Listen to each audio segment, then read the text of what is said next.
Ora, vamos lá então iniciar este webinar. Eu quero desde já dar as boas-vindas a todos os presentes e desejar uma boa tarde a todos os participantes que já entraram e que estão connosco através da plataforma Zoom. O meu nome é Mariana Ferreira, eu sou do grupo Informador Fiscal e hoje estamos aqui então para realizar mais um webinar. Temos realizado diversos webinars, hoje temos mais um, hoje com a parceria de Cerejeira Namora e Marinho Falcão, a quem agradeço desde já a parceria e agradeço também a disponibilidade dos nossos oradores convidados. Esta sessão de esclarecimento abordará os seguintes pontos, portanto é inserido no tema o que mudou no Código da Estrada e abordará os seguintes pontos: dos fundamentos das alterações introduzidas pelo Decreto-Lei 102/B/2020 de 9 de dezembro, razões de prevenção geral, da desburocratização, da transposição da Diretiva da União Europeia 2020/612 e ainda das alterações, regime sancionatório, regras de trânsito, circulação e competências de fiscalização e questões procedimentais e burocráticas. Temos como oradores convidados o Dr. Nuno Sá Costa, o Dr. Miguel Marques Oliveira e o Dr. Luís Correia da Silva, a quem agradeço desde já a disponibilidade por estarem presentes e, portanto, por fazerem esta apresentação. Os nossos oradores irão fazer uma apresentação sobre o tema e no final poderão também colocar questões relativamente ao tema apresentado através das perguntas e respostas aqui no Zoom ou então através do bate-papo. E vou então começar por dar a palavra ao Dr. Miguel Marques Oliveira, que irá fazer então uma pequena apresentação sobre este tema. Boa tarde, doutor. Boa tarde, doutora Mariana Ferreira. Antes de mais, retribuir os votos, cumprimentar todos os presentes, agradecer ao informador fiscal esta oportunidade para esclarecermos. Tal como sabemos, o Decreto-Lei 102/B de 2020, 9 de dezembro, veio trazer algumas alterações ao nosso Código da Estrada.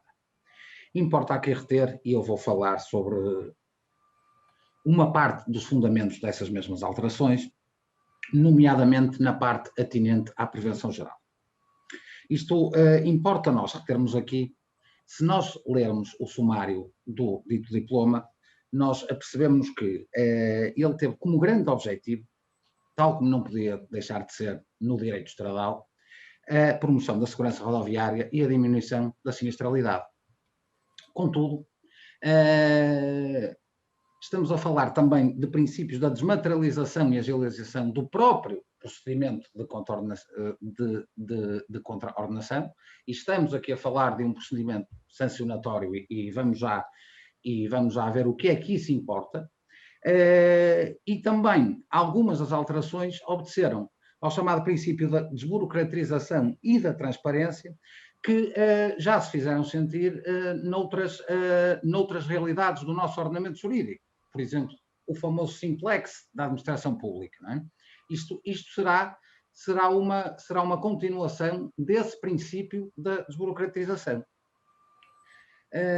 Sobre isso falará o Nuno Sá Costa e eu falarei sobre a prevenção geral que está atinente às alterações relativas ao regime sancionatório, e temos aqui que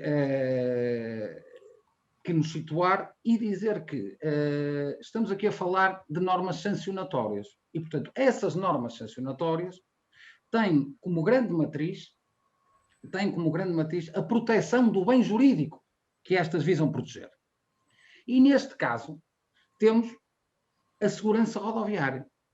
Neste caso temos o intuito de diminuirmos a sinistralidade rodoviária, de diminuirmos os acidentes. Isto é que é a chamada prevenção geral e isto é que são as razões de prevenção geral. Em concreto, depois teríamos também as chamadas razões de prevenção especial, que atuarão diretamente no próprio agente praticante da contraordenação, e aí servirá para aquilatarmos a medida concreta da sanção a aplicar.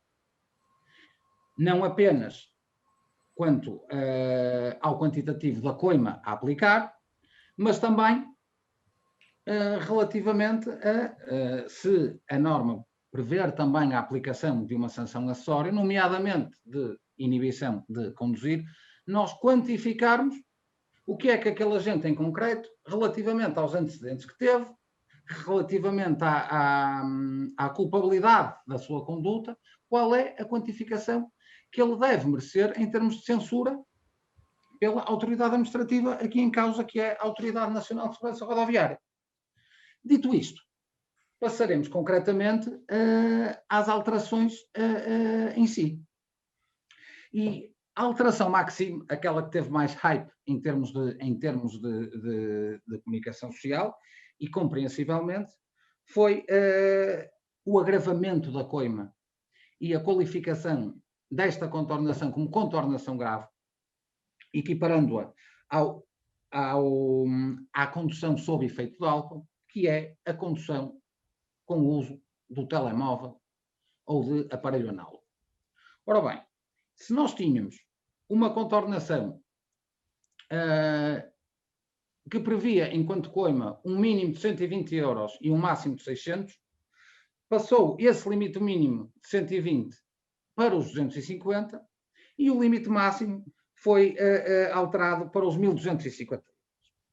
Além de que esta contornação era também punível com a perda, a sua prática, digamos assim, era punível com a perda de 2 pontos no registro individual de condutor e agora passou a ser punível com 3 pontos. E, portanto, isto deve-se. Esta agravação, estas agravações, devem-se ao fato de ser um flagelo social o uso de telemóveis e de tudo o que isso importa durante a condução. Doutora Mariana Ferreira, eu tive o cuidado, entre aspas, de ver aqui uns dados estatísticos da Associação Portuguesa das Sociedades Concessionárias de Autoestradas ou Pontos de Importagem.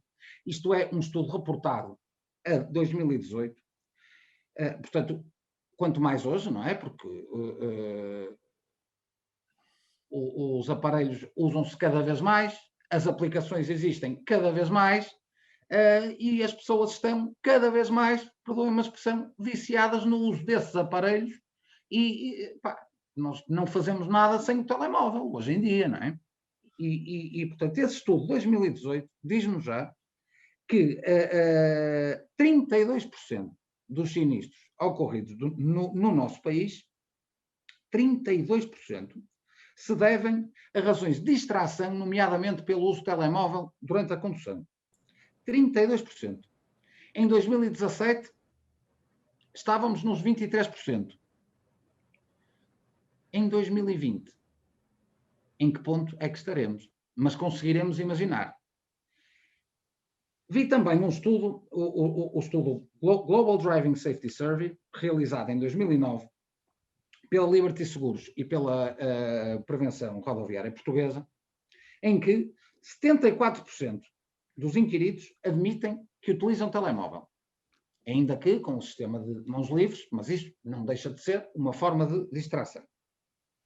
69% admite que olha para o telemóvel durante a condução. 52% diz-nos que olham para notificações durante a condução.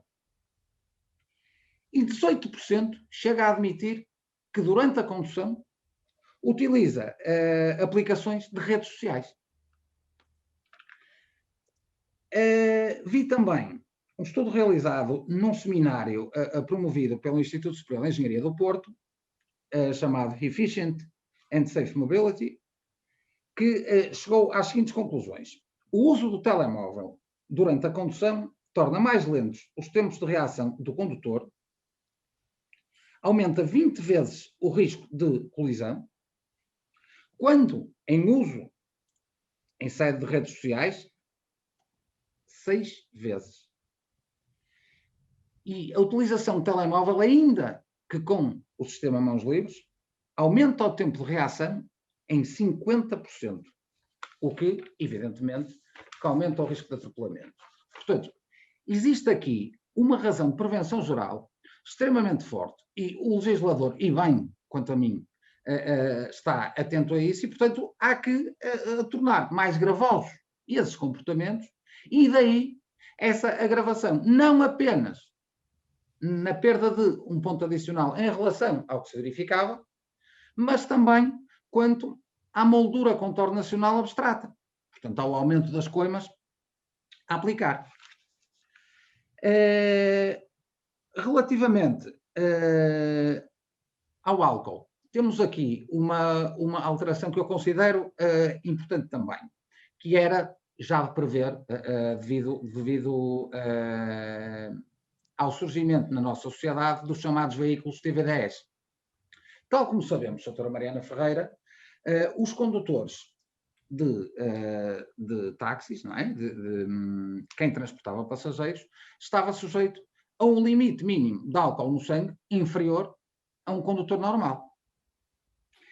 E estamos aqui a falar de 0,20 gramas por litro de sangue. Os condutores de TV10 passaram, com este decreto-lei, a estarem sujeitos, devido à importância que têm, devido ao dever acrescido que têm, porque transportam outros passageiros, passaram a estar sujeitos a esse limite de 0,20. E quanto a mim, muito bem. Outra alteração importantíssima, isto, doutora, nós temos que ver que o legislador anda, ou deve andar, ao ritmo da sociedade. E a doutora e os nossos participantes, com certeza, que ouviram, principalmente durante este verão, notícias sobre umas milícias populares existentes, principalmente em localidades alentejanas, que estavam, perdão uma expressão, a atacar autocaravanistas ilegais. E porquê? Porque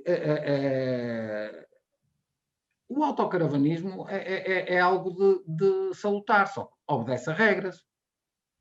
O que é que acontece? Acontece que o autocaravanismo é permitido em certos pares. Porquê? Porque causa detrito. Existe a chamada, aquilo que a lei lhe chama a deposição de resíduos, não é? E essa deposição de resíduos assumiu um descontrole tal quando os autocaravanistas passaram para ir para locais até de reserva natural, e locais em que ocupavam indevidamente esses mesmos locais, porque não são locais autorizados, não têm as infraestruturas necessárias para que o ecossistema e para que o habitat seja protegido. E daí que uma das alterações deste decreto-lei foi proibir o aparcamento e pernoita de autocaravanas em locais não autorizados, e em caso de incumprimento, estamos a falar de uma coima que pode variar entre 60 a 300 euros, e se estivermos a falar nas chamadas áreas qualificadas da rede Natura 2000 e outras áreas protegidas, a coima dobra, passa a ser de 120 euros a 600 euros. E isto, portanto, para permitir que não exista a chamada poluição, digamos assim, a chamada degradação dos ecossistemas que se estava a verificar. Sendo que, tal como disse no início, até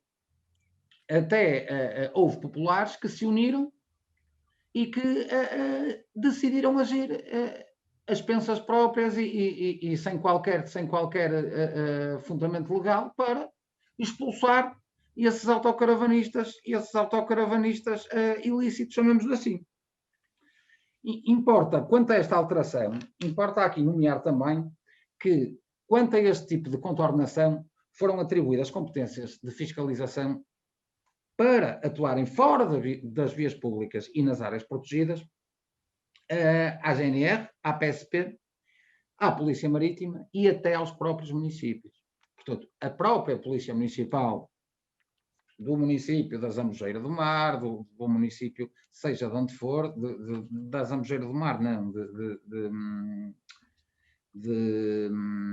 não me lembro agora a localidade, de Odmira, pronto, pode atuar e está legitimada para atuar nesse sentido, ok?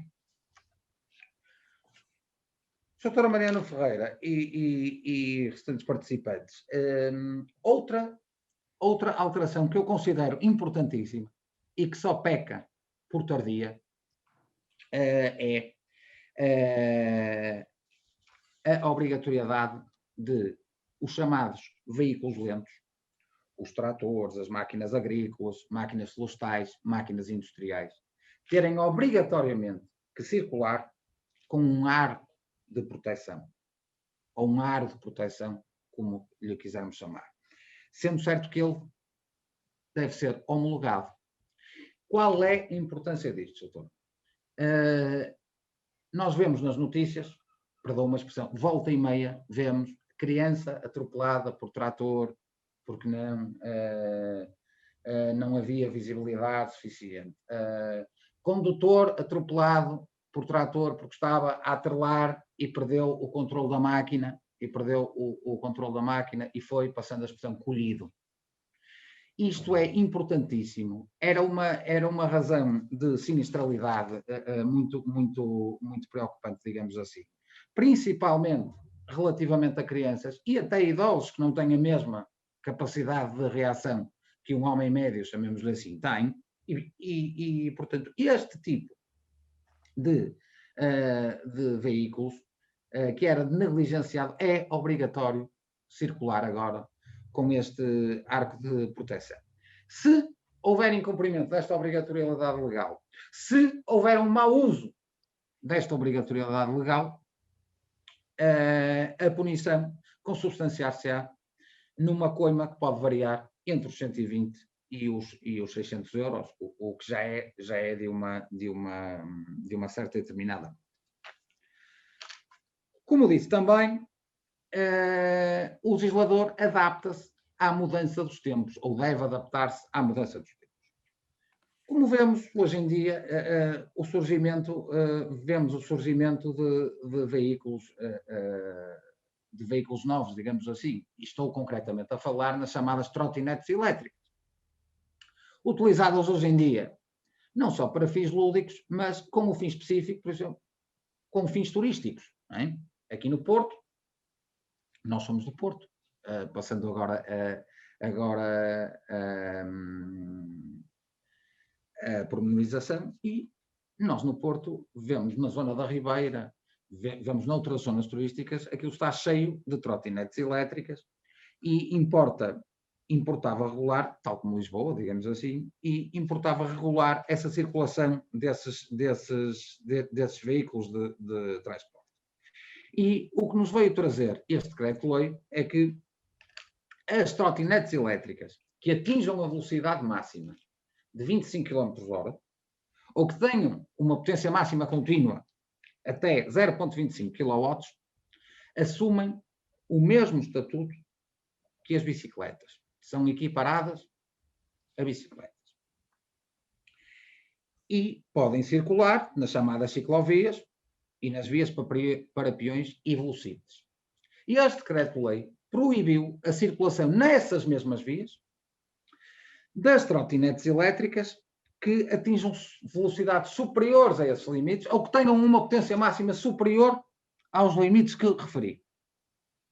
Se houver um incumprimento dessa obrigatoriedade, dessa possibilidade, ou antes, dessa impossibilidade de circulação por parte destas trotinetes que tenham um limite superior ou uma potência máxima superior àquela que referi, as coimas podem ir até 300 euros e têm um mínimo de 60 euros. Por último, quanto às razões de prevenção geral, e eu incluí esta alteração ainda neste item, nós estamos a falar aqui dos chamados veículos de missão urgente de socorro. E eu incluí esta alteração que eu vou especificar agora neste item, porque faz parte do regime sancionatório. Ou seja, antigamente, os veículos da polícia, dos agentes das forças e serviços de segurança, estavam, nos termos do disposto no artigo 171A do nosso Código da Estrada, estavam proibidos, dispensados, de serem submetidos ao chamado procedimento de contornação, de lhes ser levantado um auto por excesso de velocidade, por exemplo. O que se percebe porquê. Se essas entidades estão no exercício das suas funções, e é muito importante nós circunstanciarmos isto, isto apenas se verifica se essas entidades estiverem no exercício das suas funções e no âmbito de missões previamente designadas, etc, etc. Essas entidades estavam dispensadas de responder, chamemos-lhe assim, em procedimentos de contornação. Aquilo que acontece é que os veículos em missão urgente de socorro passam a estar, com esta alteração, a estar também dispensadas dessa submissão ao procedimento de contornação. Mas temos que ter aqui presente, temos que manter aqui presente que deve haver uma prévia comunicação à ANSR, à Autoridade Nacional de Segurança Rodoviária, e terá que haver uma autorização prévia pelo organismo competente, pelas FIAs, digamos assim, para essa possibilidade de exercício de missão urgente de socorro. Isto teve como objetivo não só diminuir a carga de procedimentos de contornação tramitados pela Autoridade Nacional de Segurança Rodoviária, que, tal como nós sabemos, através de vários estudos, é imensa, mas também de evitar que as instituições em causa gastem meios para a preparação da defesa nesses processos de contornação. E, portanto, isto é fácil, julgo eu, entender-se estas linhas de razão. Dito isto, resta-me, antes de passar a palavra ao Nuno Sai Costa, resta-me frisar aqui duas alterações que nada têm a ver com a prevenção geral, mas sim com transposição de diretivas comunitárias. Estamos aqui a falar da Diretiva da União Europeia 2020-612, como a doutora Mariana Ferreira referiu ao expor o programa, e muito bem. Isto são coisas muito técnicas. Esta transposição da diretiva, isto visa duas realidades. E são pormenores, é algo muito, perdão, mas é uma minudência, se assim lhe quisermos chamar. Esta diretiva abarcou duas situações. Os Estados-membros têm a liberdade de não indicar a restrição a veículos com caixa automática em cartas de condução com certas e determinadas categorias, neste caso a categoria C, CE, D ou DE. E o que nos diz esta diretiva é que essa possibilidade de não indicação de restrição a veículos com caixa automática foi alargada aos veículos da categoria BE, C1, C1E, D1 e D1E, quando se comprove que o candidato já foi titular de uma carta de condução obtida num veículo com caixa manual. Ok? Basicamente é isto. Houve também uma alteração técnica quanto aos requisitos aplicáveis aos exames para a categoria A2 dos motociclos, que são, pura e simplesmente, motociclos cuja potência não seja superior a 35 kW.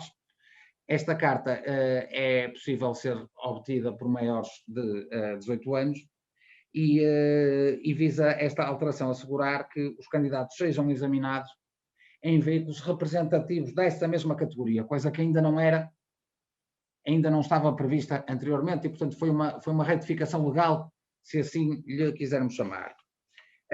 Por fim, deixe-me apenas que lhe diga que finalmente foi acolhido no nosso ordenamento jurídico o regulamento da União Europeia número 168/2013 do Parlamento Europeu e do Conselho, datado de 15 de janeiro de 2013. Só demoramos mais de 7 anos a acolher este diploma legal, que é relativo à homologação e fiscalização no nosso mercado dos veículos 2, 3 ou 4 rodas, os chamados quadriciclos, não é? E portanto, isto são coisas muito, muito, muito técnicas, muito formais, mas que não podiam deixar de ser mencionadas aqui. Não sei quem é a plateia que nos está a assistir, mas talvez importe também, porque a partir daí este tipo de veículos tem que obedecer a certas e determinadas definições que merecem ser analisadas por quem utiliza este tipo de veículos. Dito isto, passaria a palavra ao meu colega Nuno Saia Costa, a não ser que a doutora ache oportuno qualquer esclarecimento da minha parte, ou que a plateia mais tarde o faça. Vamos então passar a palavra ao Dr. Nuno Saia Costa. No final haverá então questões, se os nossos participantes assim entenderem. Obrigada, Dr. Miguel. Vamos passar então a palavra ao Dr. Nuno Saia Costa. Boa tarde, doutora Mariana. Boa tarde também aos meus colegas de painel e a todos os participantes que tenho notado que têm aumentado ao longo dos últimos minutos. Agradecer-lhes a todos a presença aqui virtual nesta sessão de esclarecimento e tentar dizer previamente em relação, ou em concreto relativamente àquilo que me foi destinado a falar, nomeadamente a desburocratização, desmaterialização e simplificação, dar aqui duas notas prévias no seguimento também do que o meu colega Miguel acabou de falar. Eu não sei também se o nosso público é ou não maioritariamente de colegas, de pessoas juristas, advogados ligados à nossa profissão, mas julgo que era importante dizer o seguinte.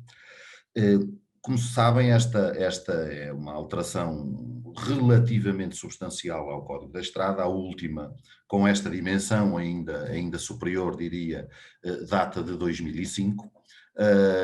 Na minha opinião, era necessária já há algum tempo.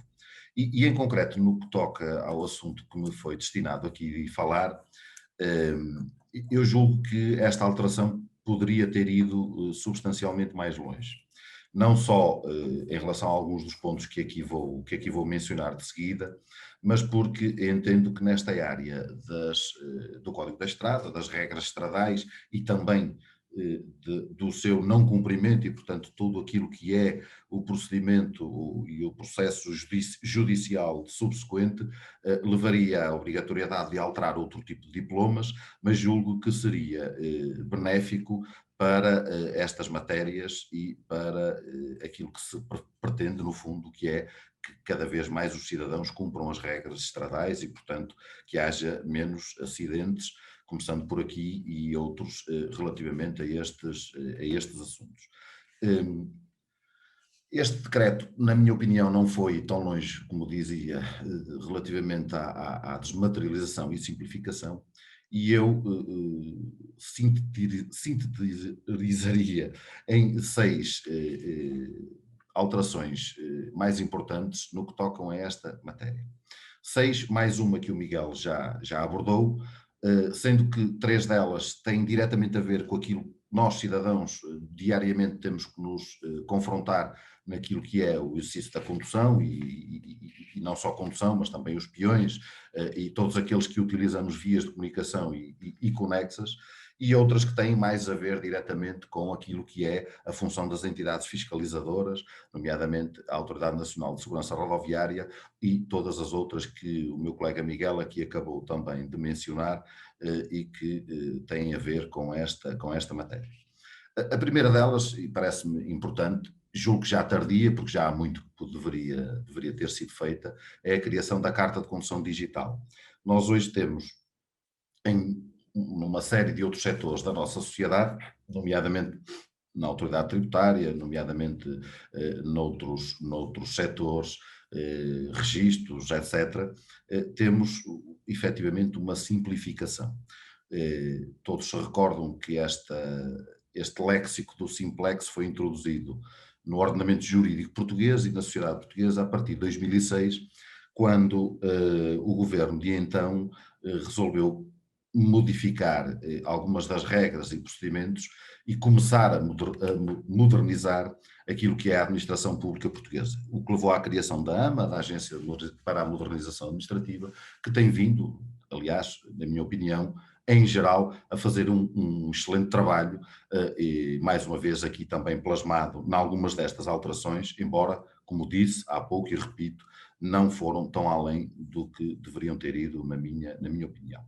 A partir da entrada em vigor deste diploma, nós podemos ter a carta de condução digital, ou seja, já temos o cartão de cidadão digital por meio de aplicação junto dos nossos computadores, dos nossos telefones e smartphones e, portanto, a partir de agora não temos necessidade de trazer a carta connosco, o que pode ser útil em algumas circunstâncias, o que obriga a alterar ligeiramente as regras relativamente à entrega da carta e o que obriga, numa coisa que irei falar mais à frente, obriga também a que as entidades fiscalizadoras tenham equipamento suficiente para que se possa verificar a existência da carta digital.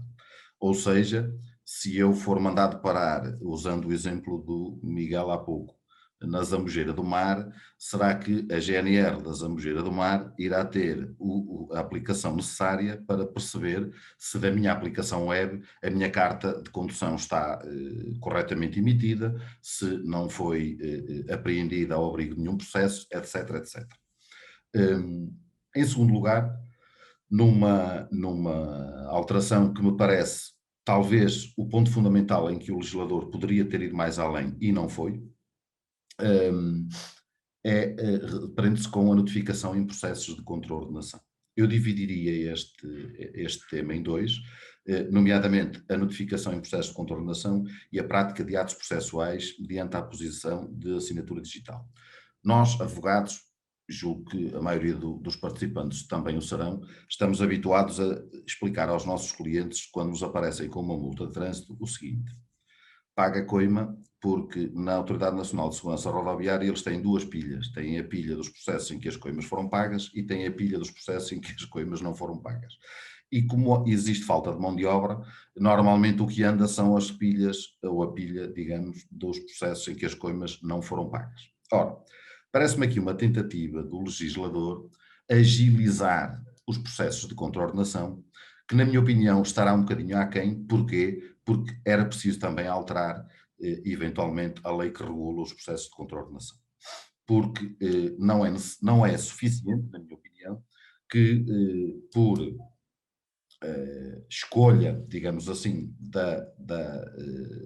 do cidadão, do contribuinte, possam ser feitas comunicações eletrónicas para processos de contraordenação. Isto obriga a que nós fixemos a nossa morada para efeitos de contraordenação no sítio da internet, do IMTT, e a partir daí receberemos as notificações das nossas multas, dos nossos processos de contraordenação que estejam em vigor. Ora, isto já sucede há muito tempo e de forma até satisfatória. Eu próprio aderi a isso já há alguns anos, com a autoridade tributária através do via CTT, portanto acho que é um meio escorreito, simples e eficaz de notificação de atos, permitam-me até, se calhar, não digo mais importantes, mas mais significativos na vida dos cidadãos do que propriamente uma multa de trânsito. Mas não deixa de ser uma novidade e não deixa de ser uma boa novidade que veio a ser introduzida por este decreto-lei, por esta alteração ao Código da Estrada em vigor. Por outro lado, através do nosso cartão do cidadão e da chave digital, também é possível que nós pratiquemos atos processuais mediante a aposição da assinatura digital. Ou seja, parece-me também importante que esta alteração tenha sido trazida a público, porque, como disse há pouco, isto pode não resolver tudo no que toca aos processos de contraordenação. Nós sabemos também que basta nós não fixarmos a nossa morada no IMTT, que deixam de ser possível as notificações digitais das contraordenações, mas não deixa de ser uma facilidade, uma simplificação do processo de contraordenação que a partir de hoje está ao dispor, quer das entidades fiscalizadoras, quer dos cidadãos que delas necessitam. Em terceiro lugar, eu também chamava aqui a atenção, embora numa alteração que me parece menor, para a concentração de todas as categorias das cartas no mesmo documento. Se até agora era necessário nós termos categoria A, B e por aí fora, e a autorização para conduzir tratores, máquinas agrícolas, florestais, etc., a partir deste momento deixa de haver duplicação de documentos e faz todo sentido que constem todas estas categorias na carta de condução normal, como era esperado que viesse a acontecer.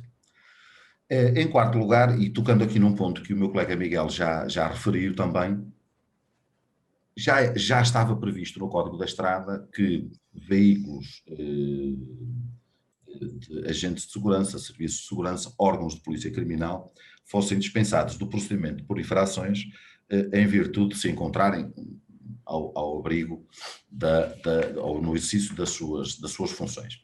Este decreto-lei, esta alteração veio estender isto a 2 casos concretos, um deles muito fácil de identificar, o outro que pode trazer alguns problemas concretos que eu passarei a explicar. O primeiro é veículos urgentes ou veículos em missão urgente de socorro, estamos a falar de ambulâncias, estamos a falar de ambulâncias do INEM, etc., que o meu colega Miguel há pouco falou. O outro diz veículos, a lei junta-lhe aqui um conceito mais ou menos indeterminado, ou subjetivo, que é veículos em missão urgente e de interesse público. Ora, eu não sei se, por exemplo, um ministro ou um secretário de Estado a 200 à hora numa autoestrada, porque está atrasado para uma apresentação pública, se cabe nesta previsão legal. Parece-me a mim que será caminho para que nós, advogados, possamos desbravar, mas acho que poderia ter sido mais esclarecedor ou mais concretizada esta previsão legal e esta norma. Se relativamente às ambulâncias e aos veículos em missão urgente de socorro nos parece claro, parece-me a mim que nesta matéria poderá dar aso aqui a mais do que uma ou dúbias interpretações. Existe, perdão, uma quarta alteração que tem a ver com a licença de aprendizagem para candidatos a condutor. Ou seja, como nós nos recordamos, quando nós éramos alunos de uma escola de condução, tínhamos uma espécie de guia que nos era emitida, uma guia que depois teria que ser revalidada ou emitida uma nova guia. A partir de agora, quando nos inscrevemos numa escola de condução, é-nos passada a emissão, ou é-nos emitida, uma licença de aprendizagem, que pode ser renovada, que após a aprovação no exame final tem uma durabilidade de 90 dias e, portanto, evita a emissão de nova guia, portanto, não deixa de ser um passo também de alguma desburocratização e de alguma normalização ou simplificação deste tipo de procedimentos. Para finalizar as 2 outras alterações que eu tenho aqui previstas, não se encontram diretamente no Código da Estrada, mas encontram-se em 2 diplomas conexos que também foram alterados pela legislação que agora temos vindo a analisar e, sendo a primeira delas, o registro individual do condutor, aprovado pelo Decreto-Lei 317/94. A partir de agora já havia aí alguns sites e alguns sítios onde nós conseguiríamos aceder a isto, mas a partir de agora está plasmado na lei que qualquer pessoa devidamente identificada tem o direito de aceder ao seu registro constante das bases de dados, nomeadamente do INTT, da Autoridade Nacional de Segurança Rodoviária, e portanto eu posso consultar em qualquer momento quantos pontos tenho na carta, quantas infrações tenho cometidas nos últimos anos, quantos processos de contraordenação, etc. E portanto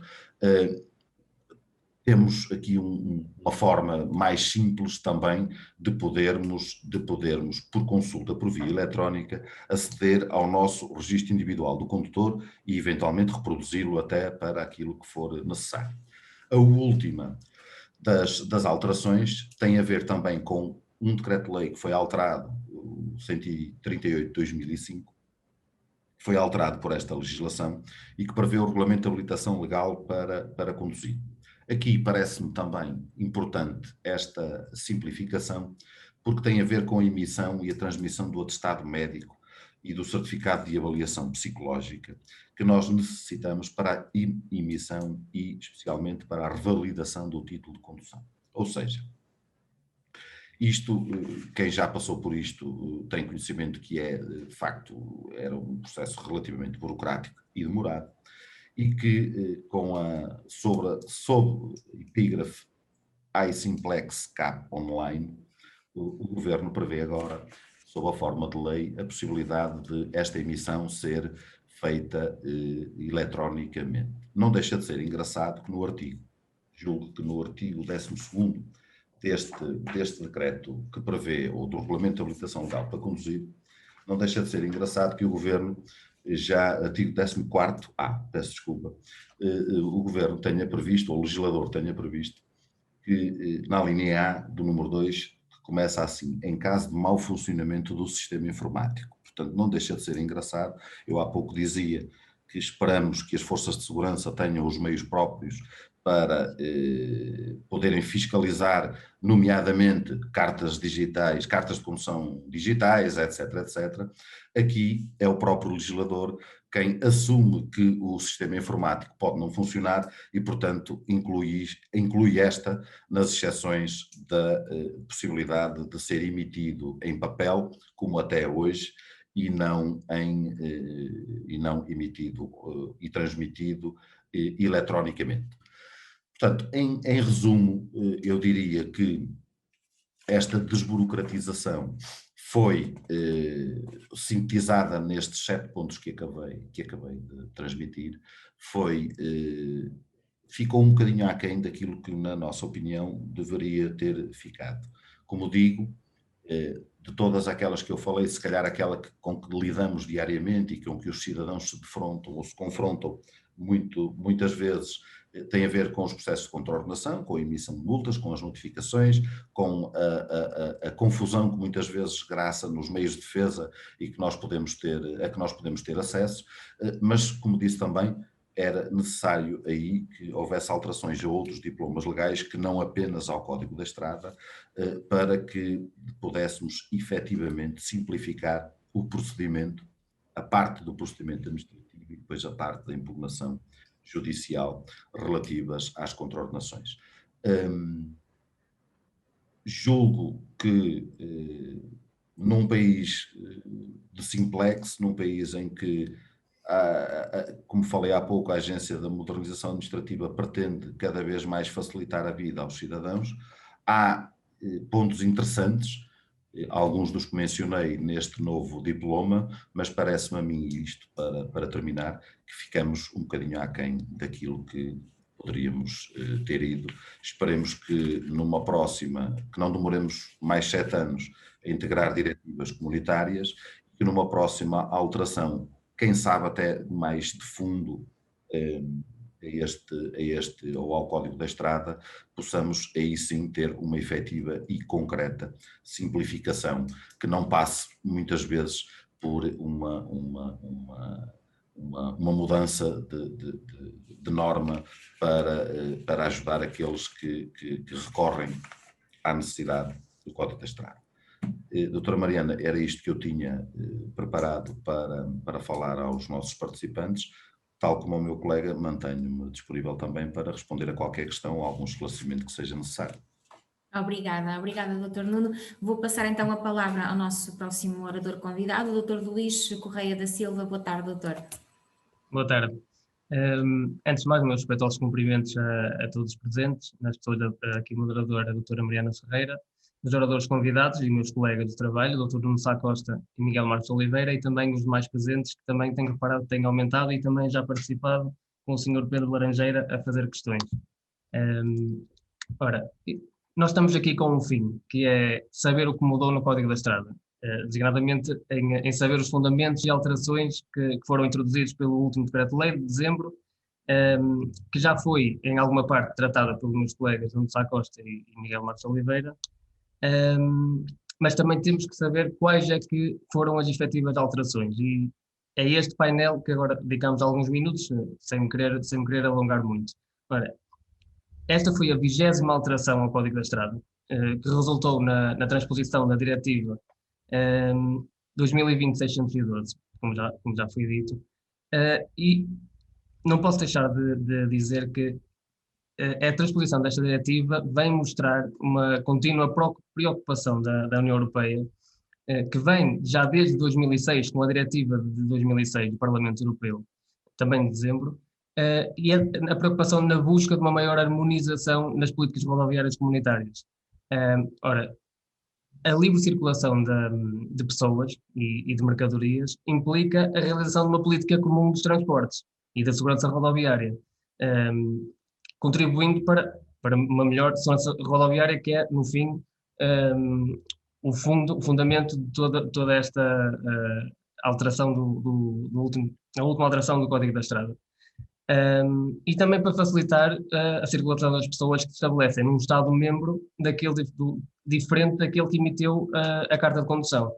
Ou seja, com as referidas alterações, ou seja, com este Decreto-Lei 102/2020, agravou-se o regime sancionatório aplicável a algumas contornações, alterou as regras de circulação rodoviária, designadamente para veículos de marcha lenta, como já foi dito, como os tratores, as máquinas agrícolas, florestais, industriais, mas veio também o legislador tentar, ou pelo menos tentar, agilizar o processo de contorno nacional, como também já foi um pouco adiantado, e também tentar desburocratizar as questões relacionadas com a carta de condução, conforme também vou dizer algumas palavras mais à frente. Mas o primeiro quadro que nos ocupa é o do regime sancionatório.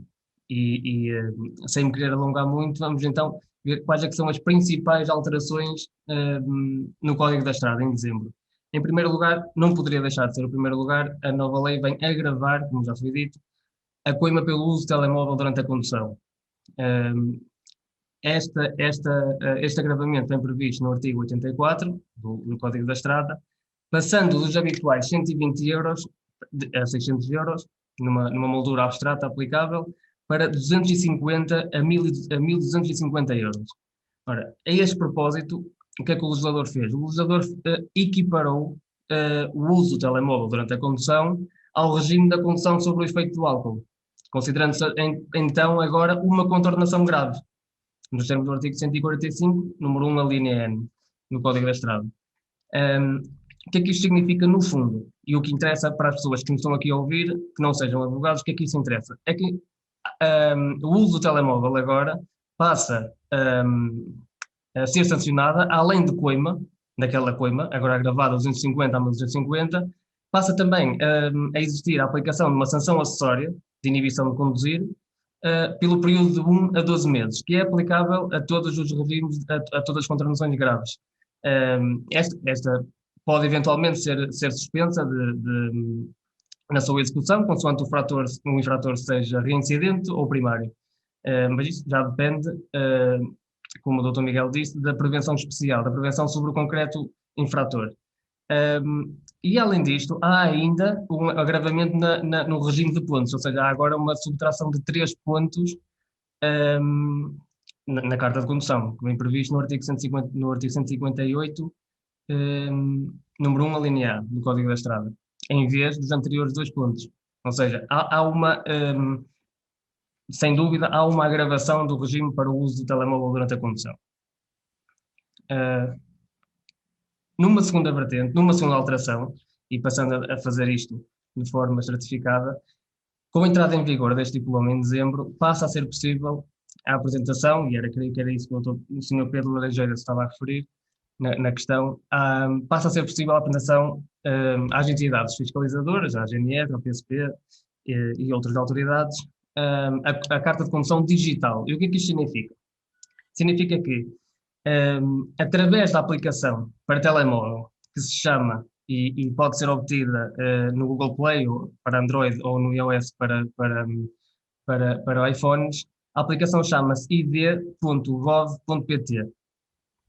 Depois de instalar a aplicação, tem de se criar um código de acesso, que é como criar um código de acesso ao home banking, é igual. É um código de acesso que o utilizador daquele telemóvel vai ter para aceder à sua carta de condução e também cartão de cidadão. Nós aqui estamos a focar na carta de condução, mas também no cartão de cidadão é possível, estamos dispensados do porte físico, porque agora é possível apresentar através desta aplicação.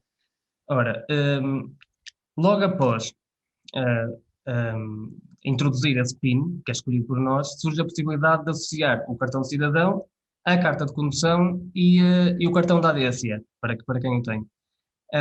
E a ativação destes cartões, ou seja, não basta que nós fazermos login na nossa conta para que seja tudo automaticamente associado, não. Quem tem já experiência no site das finanças e no site do governo sabe que é preciso a chave móvel digital. E para quem não tem a chave móvel digital, tem que pedi-la, que chegará por carta, através do site do governo. Também é só colocar no Google chave móvel digital e aparece logo o primeiro site do governo, e ela irá ter a casa por carta. E só com esta chave móvel digital é possível colocar a carta de condução e o cartão de cidadão, que é o mais importante, nesta aplicação. Ou seja, quanto à carta de condução, no fundo, deixa de ser obrigatório a posse física da carta, podendo ser exibida através desta aplicação. E caso não seja possível, porque os dispositivos eletrónicos estão sujeitos a adversidades, como a falha de bateria, o legislador veio dar 5 dias para o condutor apresentar os documentos físicos à autoridade ou através de e-mail. De forma digitalizada. E só no incumprimento da passagem do prazo desses 5 dias na apresentação da carta de condução física ou digitalizada, é que o infrator passa a ter cometido uma contornação leve, do nível agora de 60 a 300 euros.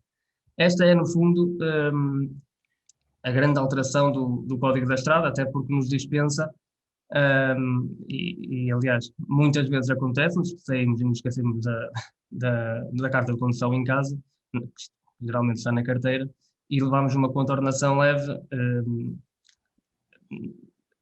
dadas as situações atuais, com a forma da possibilidade de, com os telemóveis atuais, podermos colocar tudo através da aplicação. Esta é sem dúvida uma excelente medida. Logo de seguida, no terceiro patamar, e já quanto ao álcool, no seu artigo 81, número 3 do Código da Estrada, o legislador veio equiparar, como o Dr. Miguel Marques Oliveira já disse, os condutores de transporte de veículo descaracterizado, o TVDE, como a Uber, veio equiparar o regime do álcool ao já anteriormente fixado para os táxis, em matéria de sanções por condução sob o efeito do álcool.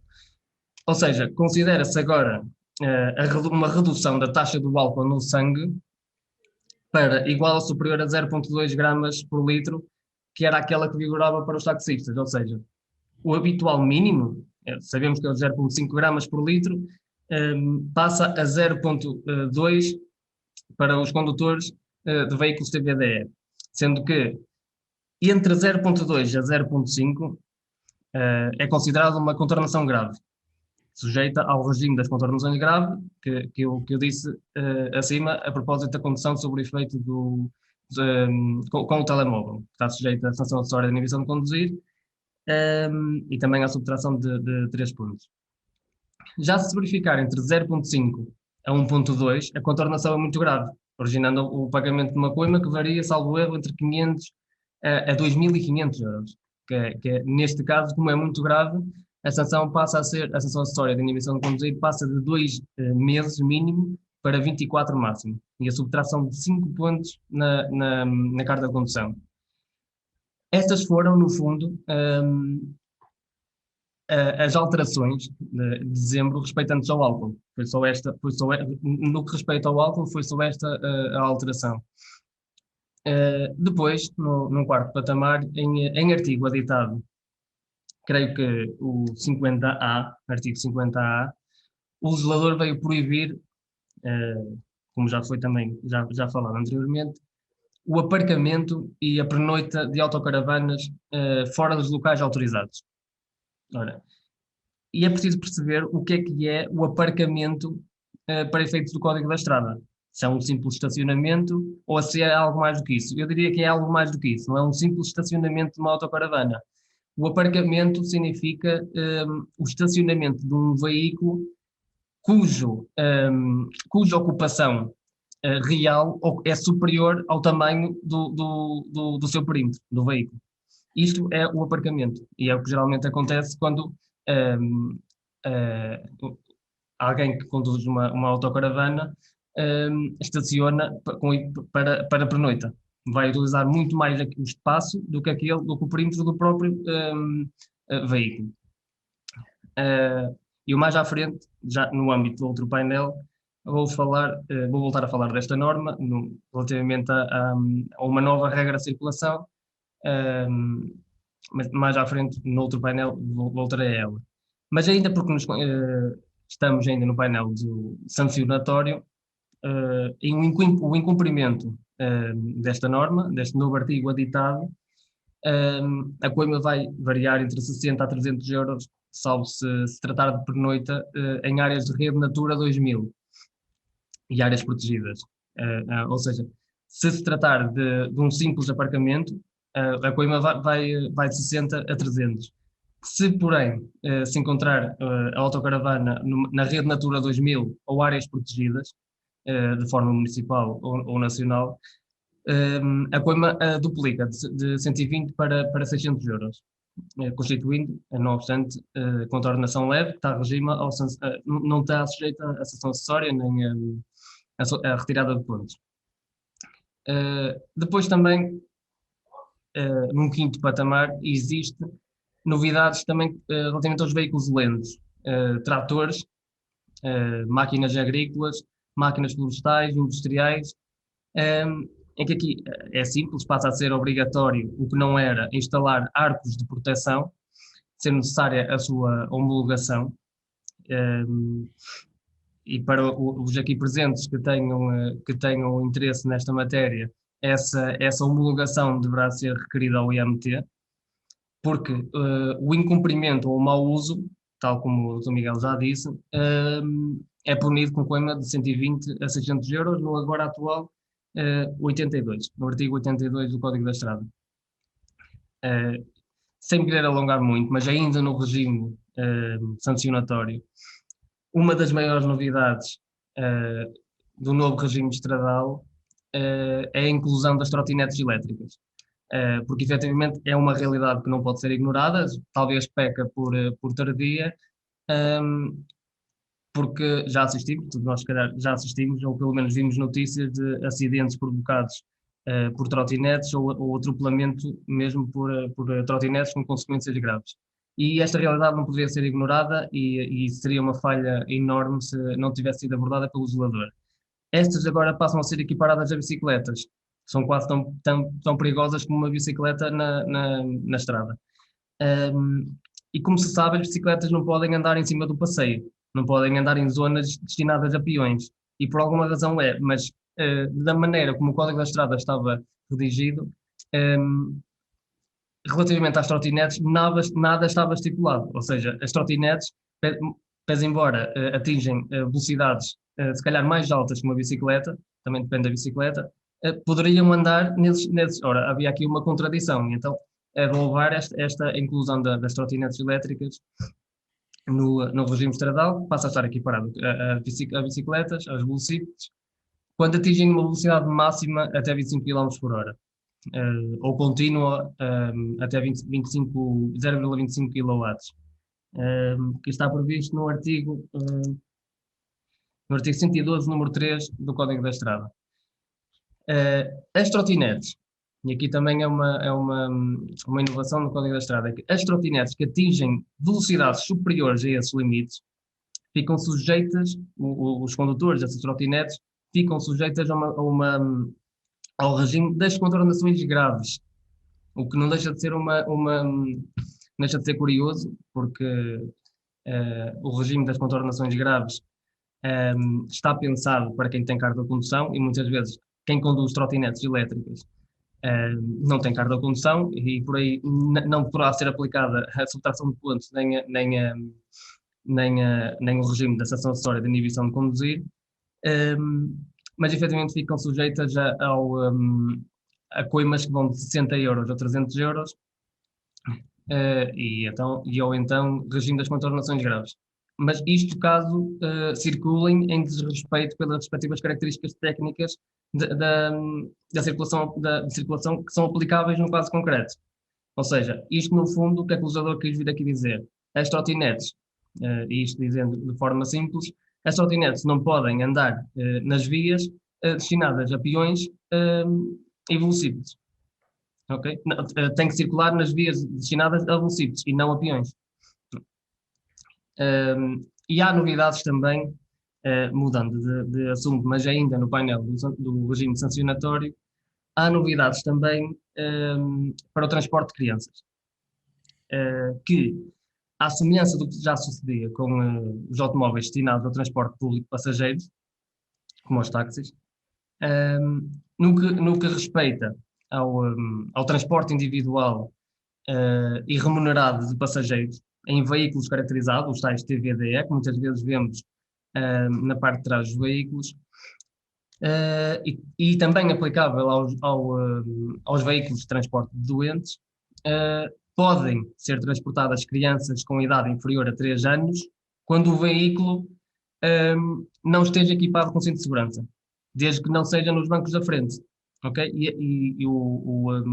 Isto é previsto no agora artigo 55 do Código da Estrada. Fechamos aqui então o painel do regime sancionatório e numa segunda ordem de considerações, também algumas regras de trânsito, de circulação e de competências de fiscalização sofreram alterações. Ou seja, em algumas situações, além do regime sancionatório aplicável, o novo Código da Estrada, ou melhor, a alteração ao atual Código da Estrada, vem prever também algumas alterações nas regras de trânsito.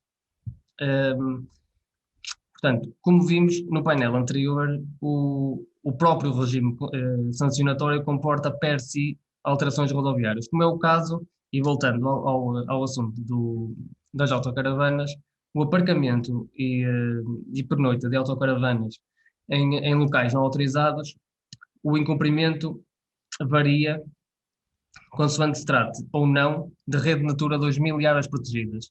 E o que é isto? Perguntam-me vocês, o que é isto, Rede Natura 2000?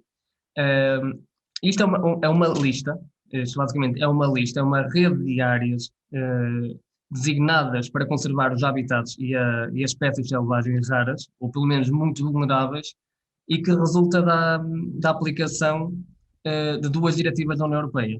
A título de exemplo, podemos referir o Parque da Peneda de Gerês, a Serra da Estrela, a Serra de Montemuro, Monforado, por aí fora. A lista completa destas áreas extremamente proibidas de estacionamento e pernoita de autocaravanas, e digo extremamente proibidas porque, conforme eu disse há pouco, há uma duplicação da pena aplicável. Ou seja, há o aparcamento proibido e há o extremamente proibido, eu qualificaria assim, e esta lista pode ser encontrada no site do Instituto da Conservação da Natureza e das Florestas. Ainda nestas situações, e para quem tem interesse na matéria, e tal como já foi adiantado, o legislador veio ainda dizer que a fiscalização compete à GNR, à PSP, à Polícia Marítima e municípios, conforme a alteração ao Decreto-Lei 44 de 2005, que é um decreto-lei complementar ao Código da Estrada.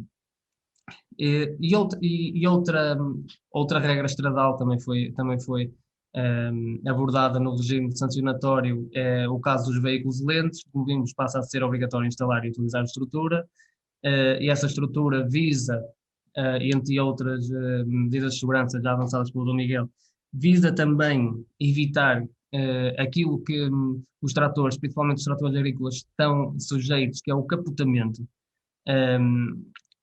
É um arco em cima, à volta, que vai de uma ponta à outra do veículo, que ao capotar não deixa o condutor ser esmagado.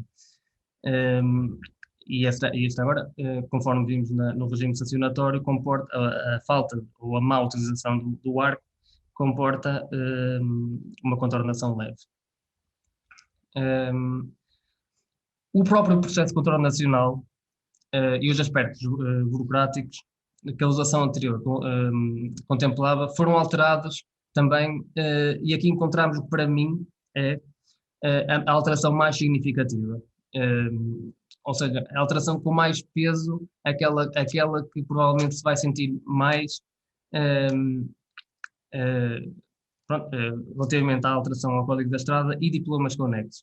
Ora, porquê? Porque nós sabemos que o processo pela prática de contornação rodoviária inicia com um processamento pela autoridade, pela ANSR, de uma determinada contornação, que é coadjuvada com o PSP, com a Polícia Marítima, com a GNR, com exceção da aplicação de competência sobre o processamento e aplicação de coimas nas contornações rodoviárias leves, relativas a estacionamento proibido, que agora está sob jurisdição municipal. Ora, e se assim qualquer autoridade que presenciar a prática de uma contornação levanta ou manda levantar auto, um auto de notícia, sendo que o arguido é notificado ou para identificar o condutor, ou para pagamento voluntário, ou para apresentar defesa escrita. Acontece que a última alteração ao Código da Estrada, agora de dezembro, vem admitir a notificação via eletrónica, nos casos de adesão voluntária à morada única digital. E onde é que pode ser feita esta adesão à notificação eletrónica? Pode ser feita no site do e-Portugal, no site do governo, eportugal.gov.pt, podendo agora a forma dos atos processuais ser praticados, conforme o Dr. Nuno Sá Costa disse, e bem, em suporte informático com a posição da assinatura digital, nos termos dos artigos 179A e 176 do agora Código da Estrada, com a mais recente alteração do Código da Estrada. Ora, para isso dispõe, salvo erro, o artigo 176 do Código da Estrada, que as notificações eletrónicas se efetuam, além do contacto pessoal da carta registada, também por via eletrónica para a morada única digital, que é regulada pelo Decreto-Lei 93 de 2017, que é um diploma complementar ao Código da Estrada. Esta parece ser uma das medidas com mais peso e com vista a agilizar ou desburocratizar o processo de contorno nacional, que bem sabemos é muito demorado, o que origina muitas vezes a verificação da prescrição do procedimento de contorno nacional. Ou seja, esta alteração, no fundo, assistimos ao Estado a regular a sua própria atividade, com vista a colmatar o reconhecimento da inércia no âmbito de contorno nacional, que efetivamente existe e não é novidade. Mas outra novidade é, conforme também já foi um pouco falado, a dispensa de procedimento de contorno nacional para os condutores de veículos de emissão urgente. Eu aqui queria dar também uma palavra relativamente aos veículos de emissão urgente que prestam socorro ou estão em serviço urgente de serviço público, tal como o Dr. Nuno falou, desde que em 5 dias úteis, a contar da notificação para o efeito, junte a respectiva prova. E caso em que deixa de existir um procedimento de contorno nacional. Ou seja, não basta que o condutor, ao volante de uma ambulância ou de um carro das forças de segurança, deixe estar de forma automática sujeito a um procedimento. Pelo contrário, deve o órgão tutelar justificar a marcha de urgência, sem o qual, para que a ANSR não abra um procedimento de contorno nacional.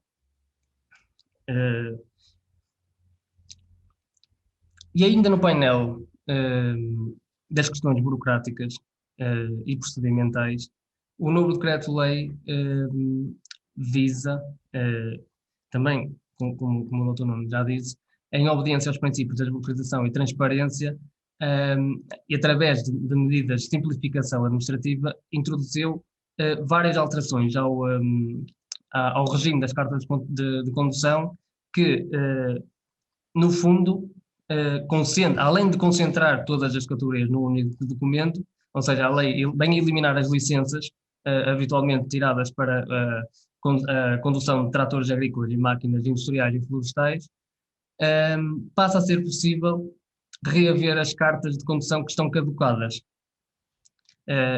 Mediante o quê? Mediante a realização de provas de exame ou de frequência de ações de formação, exceto se já tiverem decorrido mais de 10 anos, ou quando o titular reprova pela segunda vez.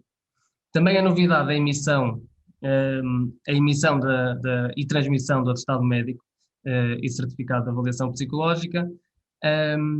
Também uma palavra relativamente à licença de aprendizagem para candidatos a condutor. Porquê? Porque a nova lei, aquilo que vem prever relativamente a isto, é que, para efeitos de autorização de condução na via pública em contexto de ensino e em exame de condução, esta deve ser remetida no início da formação do candidato a condutor. Por fim, e estou mesmo a acabar, dizer ainda que o Decreto-Lei 102B, publicado em dezembro no Diário da República, atribuiu novas competências de segurança para as vias públicas, de segurança das vias públicas, cabendo agora não só às infraestruturas de Portugal, ao município que detém a respectiva jurisdição sobre aquela via pública e também à entidade concessionária das autoestradas e objeto de concessão. E creio que já consegui abarcar todas as alterações do Código da Estrada, estando também disponível naturalmente para tirar questões. Obrigada, Dr. Luís. Portanto, houve aqui uma questão que já foi, entretanto, resolvida. Quem quiser colocar questões pode fazê-lo então na área reservada para isso, nas perguntas e respostas ou até mesmo no bate-papo. Os nossos oradores estarão então disponíveis para fazer a resposta. De relembrar ainda que quem nos segue poderá sempre fazer também registro no site do Informador Fiscal em www.informador.pt e lá então ter atualização da legislação, artigos de opinião, esclarecimentos, entre outros assuntos. Portanto, se nunca acedeu ao site do Informador Fiscal, aqui está uma bela oportunidade, poderá fazer o registro e durante 7 dias tem acesso gratuito para consultar a informação que disponibilizamos para si. Também poderá acompanhar-nos através das diversas redes sociais que temos. O Informador Fiscal está presente no Facebook, no Instagram, também no Twitter, LinkedIn e YouTube. Temos um canal do YouTube, onde poderá também ter acesso a alguma informação que vamos partilhando. No caso do canal do YouTube, estarão lá também os webinários que realizamos até o dia de hoje, este inclusive irá também para lá, portanto se chegou a meio deste webinar poderá depois então ver desde o início. E iremos então terminar o webinar de hoje e eu vou, porque não temos questões colocadas pelos participantes, antes de terminar, não foi possível fazermos aqui em direto no Facebook a partilha, devido aqui a um erro técnico de uma atualização por parte do Facebook, por isso não foi possível partilhar hoje, eu peço imensa desculpa. Não havendo questões, vamos então dar por terminado o webinar de hoje. Eu agradeço a parceria com a Sergeira Ana Mória Marinho Falcão, agradeço a disponibilidade à apresentação dos nossos oradores convidados, o Dr. Nuno Sá Costa, o Dr. Miguel Marques Oliveira e o Dr. Luís Correia da Silva. Agradeço a disponibilidade e a colaboração e esta parceria. Muitíssimo obrigada. Continuação de uma boa tarde a todos. Nós é que agradecemos. Obrigado. Obrigada.